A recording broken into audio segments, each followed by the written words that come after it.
Welcome, Nathan Barry. Thank you, Lee. Great to be here. Thanks for joining me at home this afternoon. This has been a long time coming. We tried for quite a while, but we set this up about 3 or 4 weeks ago, which is pretty ironic given some of the things we're going to talk about.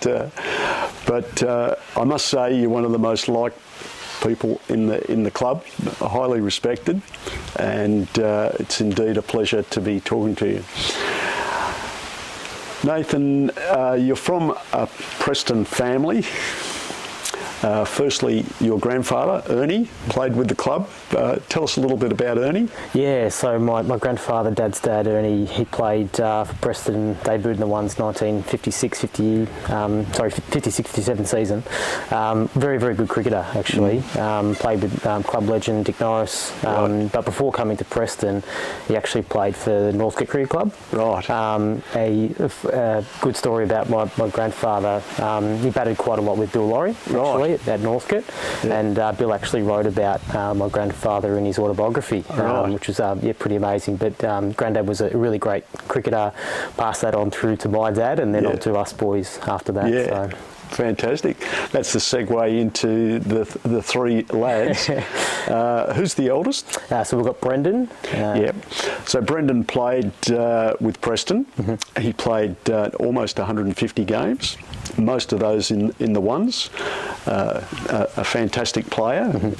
Tell me a little bit about his strengths. Yeah. So Bren was actually sort of growing up through his junior years as probably more of a batsman. So he made a couple of hundreds. He was in the paper a couple of times for making a few hundreds there early on in his junior career, but sort of was really renowned for his bowling. So wasn't the quickest bowler, but could swing the ball a long way both ways.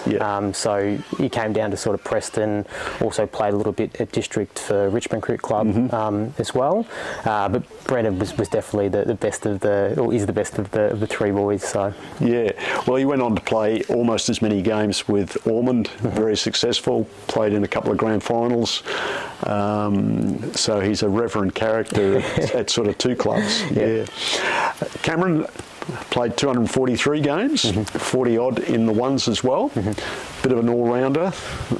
Tell us a little bit about Cameron. Yeah. And look, Cam, I've obviously played a lot of cricket with Cam. Played in a couple of grand finals together, which has been awesome. But Cam was just one of those sort of niggly bowlers. He just bowled really great, sort of line and length, keep her up to the stumps, just build the pressure, and got a lot of wickets with his craft. Could bat a little bit as well, but probably batted a little bit down the order. But could definitely hold a stick as well. There's a couple of times he was set in as night watchman against, I think there was one time against Shane Harwood that he tells very vividly, but definitely was renowned for his bowling and more so probably his fielding as well. Was a really gun fielder. Okay, he's a life member of the club, which is fantastic, and you're coming up for life membership because this is your 15th season with the club, which is quite remarkable.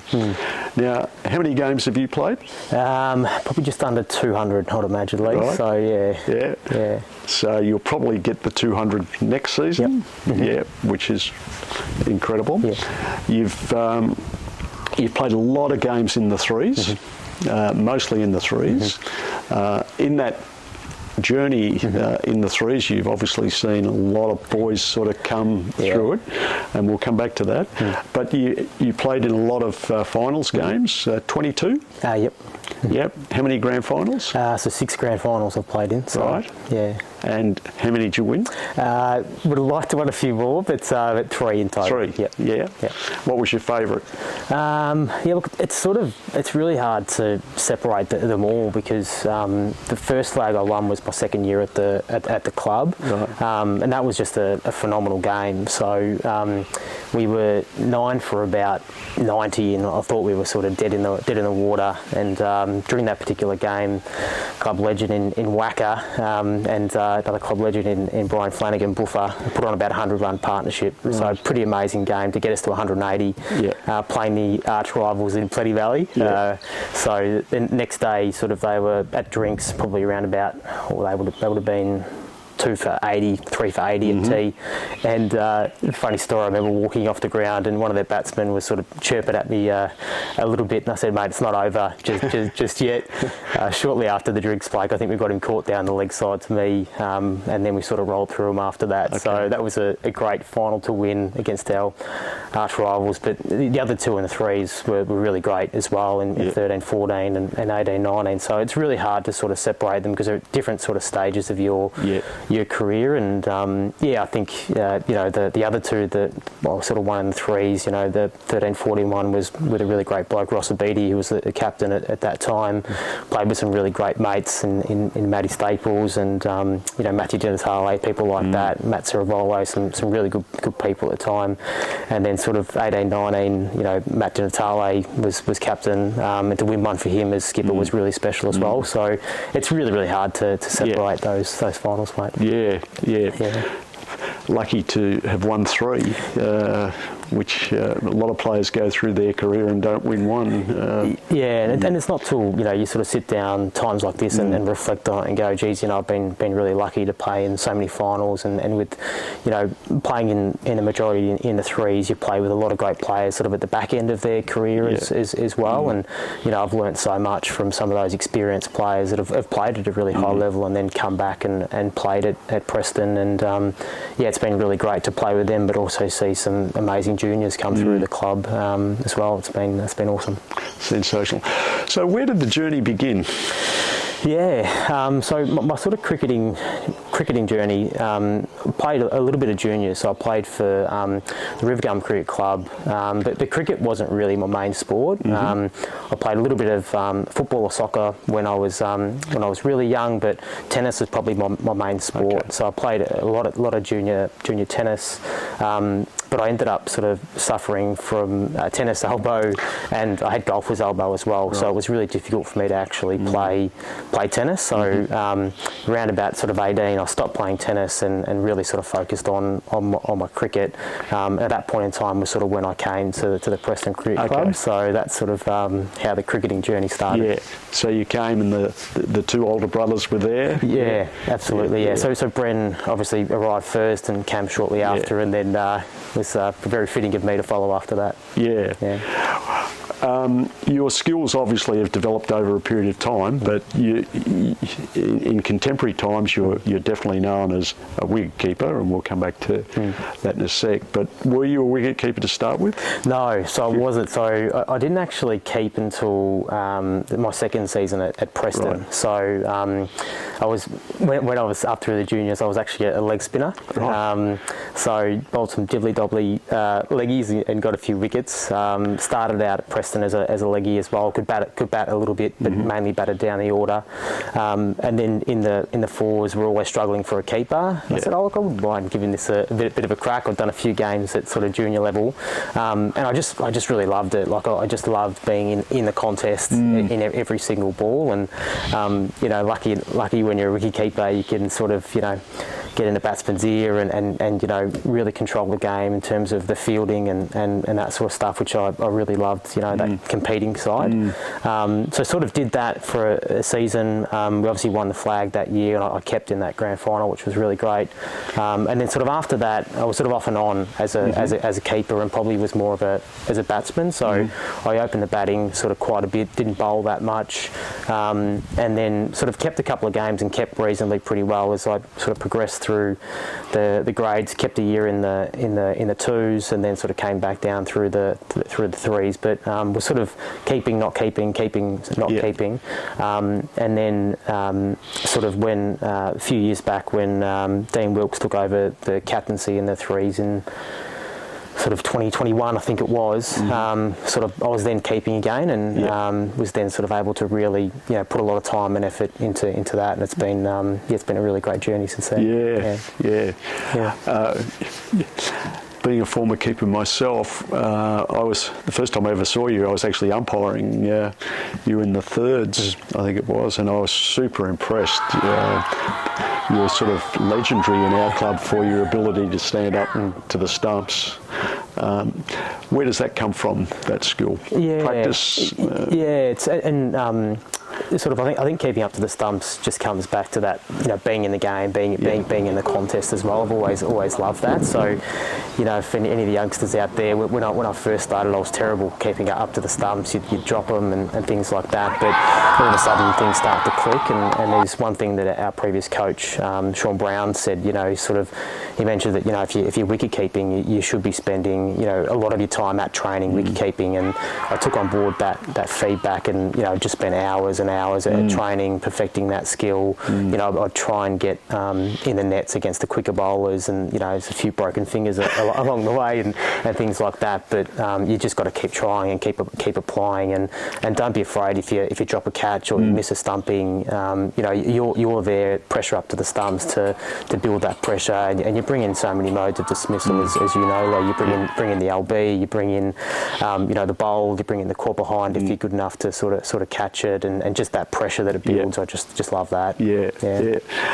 Now, with your batting prowess, you've got a career average of 18.6, which is highly respectable given the fact that you've batted just about everywhere. But the highlight of your batting clearly was 107 you made. Look, that probably wasn't my best innings, to be fair. And I'll talk about the 107 first, because my really good mate Matt Di Natale will laugh at this, because we were playing Coburg that day, and Coburg batted first, and we bowled him out pretty cheaply. And a good mate of mine, Ben Pascuzzi, and I were opening the batting. I think Benny got 50 and I got 100. When after that, Dinner's declared and threw them back into bat, and we would have rolled them outright in about 20 overs, and there's about 40 overs left in the day. So always sort of telling me he's robbed me of a double hundred that particular day. But that was obviously a personal highlight, because you always want to make 100, and it's the only one I've made. So it's a personal highlight for me. But look, my best batting innings, and I pride myself on performing in really big games, and I think my best batting performance was actually in a semi-final against Yarraville in the 18-19 season. So we were playing out at Yarraville. Sort of first ball, we were batting first ball of the day, again batting with Ben Pascuzzi, gets hit on the pads, first ball of the day, absolutely plumb, we're 1 for none, and I'm thinking, oh no, not this. And then another good mate of mine, Tim Perry, comes out to bat, second ball, blocks it, third ball hit on the pads, absolutely plumb again. Luckily the umpire gave him not out, and sort of walked down and said, oh mate, you're absolutely plumb there, but let's sort of get on with it. And then the next over, a couple of overs later, he went out, so we're 2 for sort of not many. And then sort of I was able to get sort of 70, I think it was 70 odd in that particular game. We sort of scratched to 140. Kyle Walsh and I put on a bit of a partnership in that game. So you got 140, and then we were able to roll them for 70. So I think for me that's probably a game where I really need to stand up in a final that if we lost we're out. That really stands out to me above the 100. Yeah. Well, you made 50. Over 50, I think nearly 50 times. Yeah. So it's quite an impressive statistic for you. Yeah. Over the years, you would have seen a lot of players come through either on their way up or on their way down. Yeah. What sticks out with a couple of the players that you've seen? Yeah, and look, I've been, obviously, since we try to tee this up, and just reflecting on the players that I've played with, and it's really hard, and I'm probably going to miss a few people as I reel a few names off, but if I think about the real club legends that probably played in the ones and then came back down, when we unfortunately lost the flag to Brunswick a few years ago, Kevin Lowe played in that year, and being able to see the way that he goes about it, the way he approaches his batting and his fielding, and game day was really special, and obviously he's a really special member of the Preston family and been around a long time, so that was really great to see him sort of come back down early on. When I was starting out in the fours, we had Blacker down there, and again, Blacker with his baseball background, and played a lot of games in the ones as well. It was really great to see him come back down, and the way he sort of went about it. Yeah, I mean, there's so many players I've loved, just playing with over the journey. But if I think about those that are, put in so much to the club as well, I spoke about Matt Di Natale quite a bit as well. And Matt's not the best cricketer you'll ever see, but just someone that's just given his all to the Preston Career Club, and playing with blokes like that, like Matt Di Natale, like Daniel Dodonna, Kyle Walsh, that's been around for a long time. It's just been sort of really special. But if I think about the best players that I've seen play in the sort of first grade, Kevin Lowe, my brother Brendan, Dallas Thomas, Sean Brown obviously as well. I think of Owen Delaney, who was out here from Ireland a few years ago. But look, I mean, the club's never been in a stronger position than what it is now as well. And the boys that we've been able to recruit in Vabby and Shaq and Hamad and Swapnil, geez, they're an unbelievable batting unit. So it's going to be really exciting to see what we can do this year, and hopefully for many years to come.